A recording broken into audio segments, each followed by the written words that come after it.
সবাইকে স্বাগত। জেলা সংবাদের সাথে রয়েছে দোলা ডলরেস। শুরুতেই জানাবো সংবাদ শিরোনাম। রাকসু নির্বাচনের মনোনয়নপত্র বিতরণ শেষ। জাহাঙ্গীরনগরে চলছে প্রার্থী যাচাই বাছাই। চট্টগ্রামে খাস্তুগির স্কুলের খেলার মাঠ দখল চেষ্টার অভিযোগ, বিভিন্ন মহলের ক্ষোভ প্রকাশ। কুমিল্লা বিসিক শিল্পনগরীর সড়কগুলোর বেহাল দশা, বেশিরভাগ সময়ই থাকে পানির নিচে।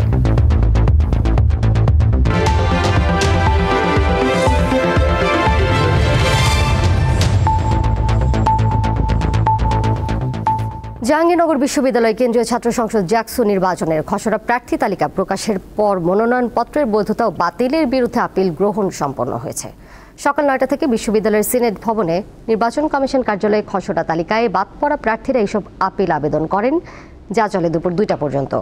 মোট ২৭৬টি মনোনয়ন দাখিলের পর সোমবার খসড়া প্রার্থী তালিকায় ২০টি মনোনয়ন বাতিল হয়।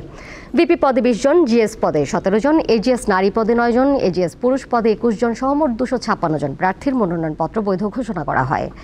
এছাড়া মনোনয়নপত্রের বৈধতা ফিরে পেতে ১৩ জন প্রার্থী আপিল করেন। বিশ্ববিদ্যালয়ের নির্বাচন কমিশন জানায়, বিভিন্ন অসঙ্গতির কারণে ২০ জনের ফর্ম বাতিল করা হয়েছে। ২৭ আগস্ট আপিলের শুনানি ও রায় শেষে আগামী ২৯ আগস্ট চূড়ান্ত প্রার্থী তালিকা প্রকাশের পর শুরু হবে নির্বাচনের আনুষ্ঠানিক প্রচারণা। ১১ সেপ্টেম্বর হবে জাকসু নির্বাচন।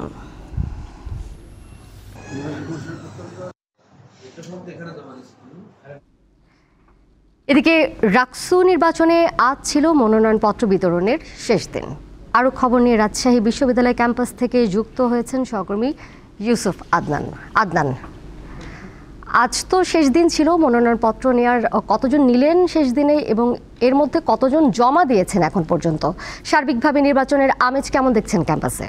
রাজশাহী বিশ্ববিদ্যালয়ের ছাত্র সংসদ নির্বাচন, সিনেট এবং হল সংসদ নির্বাচনের আজকে মনোনয়ন বিতরণ শেষ দিন হলেও কিছুক্ষণ আগে পৌনে ৫টার দিকে রাষ্ট্রীয় প্রধান নির্বাচন কমিশনার professor doctor F Nazrul Islam সংবাদ সম্মেলন করে এ সময় আরো ৫ দিন বৃদ্ধি করেছেন। ৩১ আগস্ট পর্যন্ত এই মনোনয়ন বিতরণ কার্যক্রম চলবে বলে তিনি জানিয়েছেন এবং সংবাদ সম্মেলনে তিনি বলেছেন কিছু পরিবর্তনও এনেছেন। এর মধ্যে রয়েছে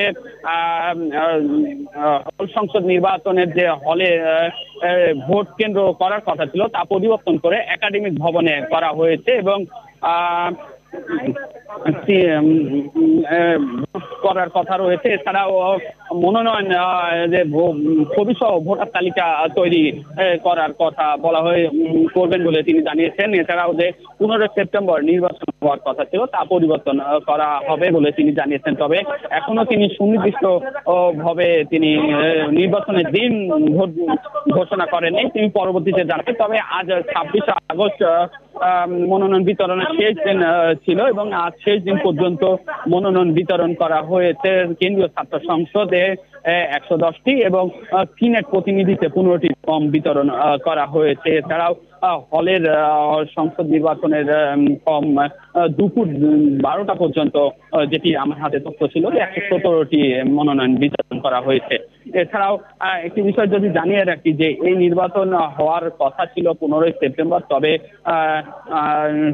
সকল ছাত্র সংগঠনগুলোর নেতৃত্বের সাথে বসে কিছুক্ষণ আগে রাষ্ট্রীয় প্রধান নির্বাচন কমিশনার professor doctor F Nazrul Islam জানিয়েছেন যে কিছু পরিবর্তন আনা হবে এবং পরিবর্তনের পরে আসলে নির্বাচনের দিন ধার্য করা হবে। তবে তিনি বলছেন যে মনোনয়ন বিতরণ যে কার্যক্রম ছিল তা আরো ৫ দিন বৃদ্ধি করা হয়েছে, ৩১ আগস্ট পর্যন্ত চলবে। আরেকটি বিষয় যদি জানিয়ে রাখি, এর আগে ২৪ আগস্ট থেকে রাষ্ট্রের প্রথম মনোনয়নপত্র বিতরণ শুরু হয় এবং সেদিন এবং তারপরের দিন ২৫ আগস্ট পর্যন্ত মোট ১৫টি কেন্দ্রীয় ছাত্র সংসদ ও সিনেটের ফর্ম বিতরণ করা হয়েছিল এবং হল সংসদের মোট ১৭টি ফর্ম বিতরণ করা হয়েছিল। একটু যদি জানিয়ে রাখি দোলা আপনার মাধ্যমে দর্শকদের যে এবার মোট কেন্দ্রীয় ছাত্র সংসদের মোট ১৩টি পদে নির্বাচন অনুষ্ঠিত হবে, সিনেটে মোট ৫টি পদে নির্বাচন অনুষ্ঠিত হবে এবং হল সংসদে মোট ১৫টি পদে নির্বাচন অনুষ্ঠিত হবে। আসলে এই ছিল আমার কাছে রাজশাহী থেকে রাকসুর সর্বশেষ খবর। দোলা, যাচ্ছি পরের প্রসঙ্গে। কক্সবাজারের ইরানিতে রোহিঙ্গা ইস্যুতে আন্তর্জাতিক সংলাপের আজ তৃতীয় দিনে রোহিঙ্গা ক্যাম্প পরিদর্শন করেছেন অংশীজনরা।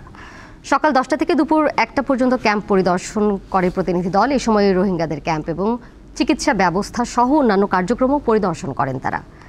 অধিকার, সম্মান, মর্যাদা ও নিরাপত্তা নিশ্চিত হলেই স্বদেশে ফিরতে রাজি বলে জানিয়েছে রোহিঙ্গারা। পরিদর্শন শেষে প্রতিনিধি দল জানায় রোহিঙ্গাদের স্বাবলম্বী করে তোলার লক্ষ্য নিয়ে কাজ চলছে, যার মূল উদ্দেশ্য হলো তাদের নিরাপদ ও মর্যাদাপূর্ণ প্রত্যাবর্তন নিশ্চিত করা। রোহিঙ্গাদের দ্রুত, নিরাপদ ও মর্যাদাপূর্ণ প্রত্যাবর্তনের জন্য একটি রোডম্যাপ প্রণয়ন করা হবে বলেও জানান তারা। জিওপলিটিক্যাল স্ট্র্যাটেজিক অ্যাপ্রোচ থেকে আমরা মনে করি সিরিয়াস সিকিউরিটি থ্রেট আছে বাংলাদেশের জন্য এবং আসিয়ান কান্ট্রিজের জন্য। এই সিকিউরিটি থ্রেট মোকাবেলা করতে হলে এদেরকে ভালোভাবে নার্সিং করতে হবে, এডুকেট করতে হবে। ইন্টারন্যাশনাল কমিউনিটি সাতান ডিমান্ডরে ইমপ্লিমেন্ট করতে হলে আর এখন দেশের খান যাবিলাতে এরা। সিলেটের ভোলাগঞ্জে সাদা পাথর লুটের ঘটনায় কর্তৃপক্ষের কোনো অবহেলা আছে কিনা তা খুঁজতে মন্ত্রিপরিষদ বিভাগের গঠিত 5 সদস্যের উচ্চতর তদন্ত কমিটি সাদা পাথর এলাকা পরিদর্শন করেছেন। দুপুরে প্রতিনিধি দল ঘণ্টাব্যাপী সাদা পাথর এলাকা ঘুরে দেখে। অবৈধভাবে পাথর উত্তোলনের ঘটনায় কর্তৃপক্ষের কোনো অবহেলা রয়েছে কিনা তা খতিয়ে দেখেন তারা। ভবিষ্যতে এমন ঘটনা প্রতিরোধে কী ব্যবস্থা নেওয়া যেতে পারে তা নিয়েও আলোচনা হয়। তবে গণমাধ্যমের সঙ্গে কোনো কথা বলেনি তদন্ত দল। জেলা প্রশাসন জানিয়েছে কমিটি আজ ও কাল সিলেটে অবস্থান করে বিস্তারিত রিপোর্ট তৈরি করবে। এবার কেওয়াই স্টিল চট্টগ্রাম সংবাদ।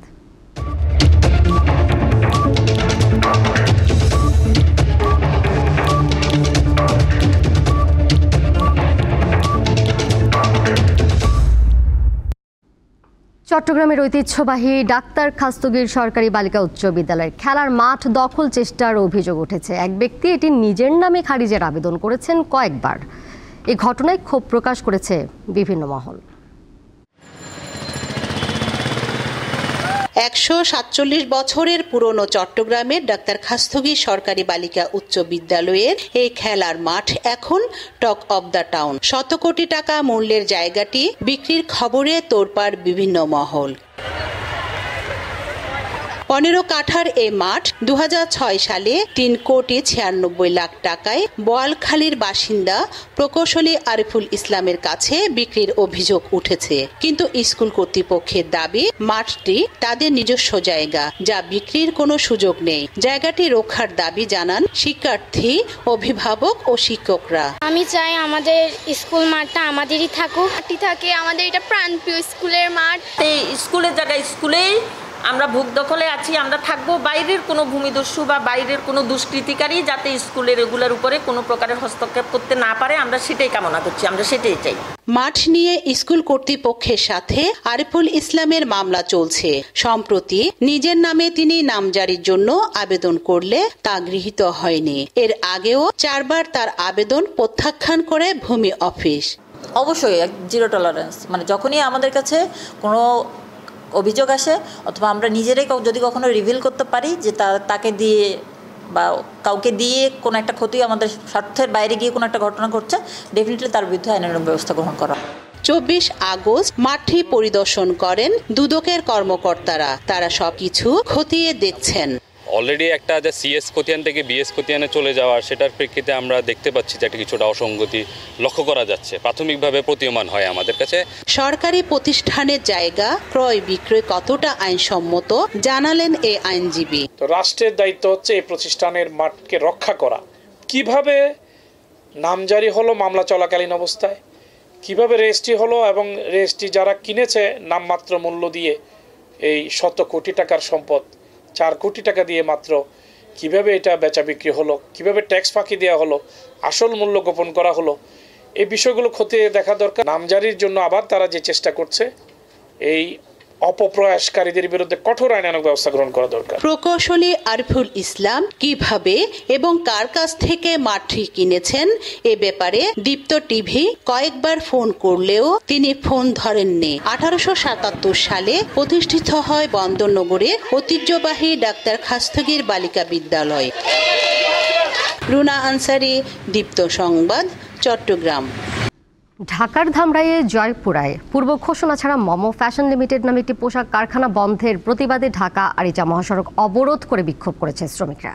প্রায় 1 ঘন্টা পর শিল্প পুলিশ ও সেনাবাহিনী এসে তাদের সরিয়ে দিলে যান চলাচল স্বাভাবিক হয়।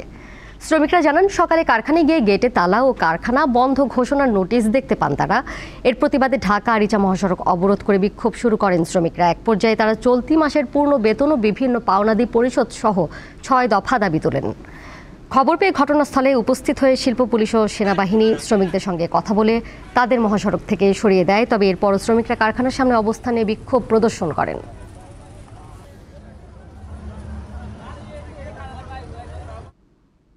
ফুলবাড়ি নিয়ে এখনও লন্ডন থেকে ষড়যন্ত্র চলছে বলে অভিযোগ করেছে তেল, গ্যাস, খনিজ সম্পদ ও বিদ্যুৎ বন্দর রক্ষা জাতীয় কমিটির সদস্য সচিব আনু মোহাম্মদ।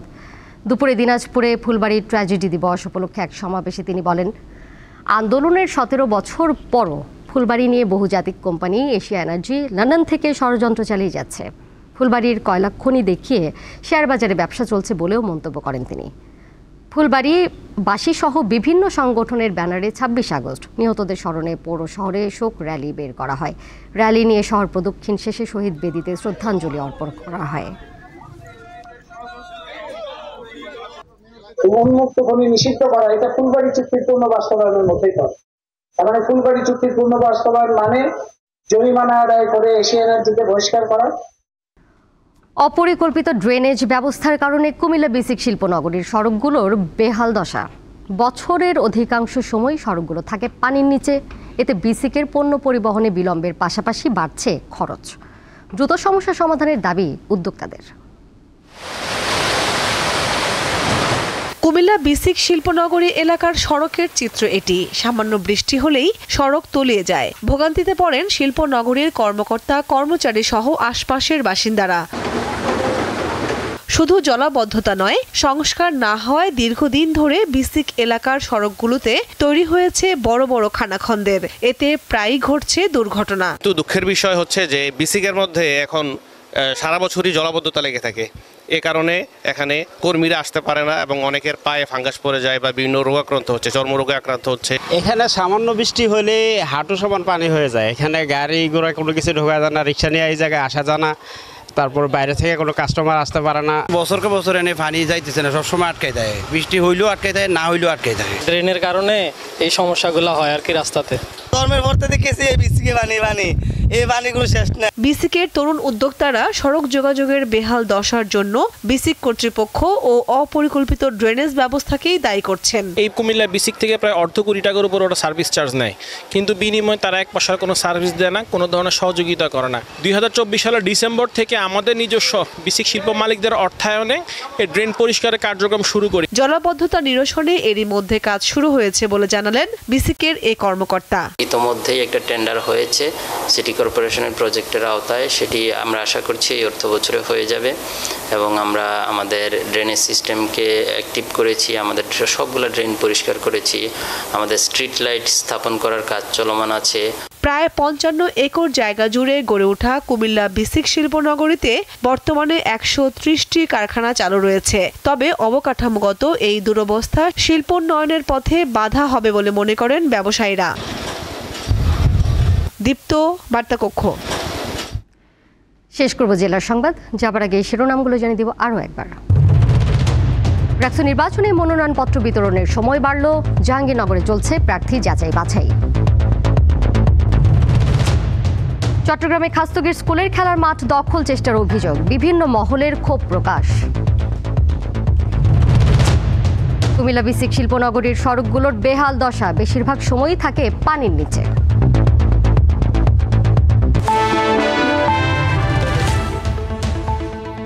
এই ছিল এখনকার মতো।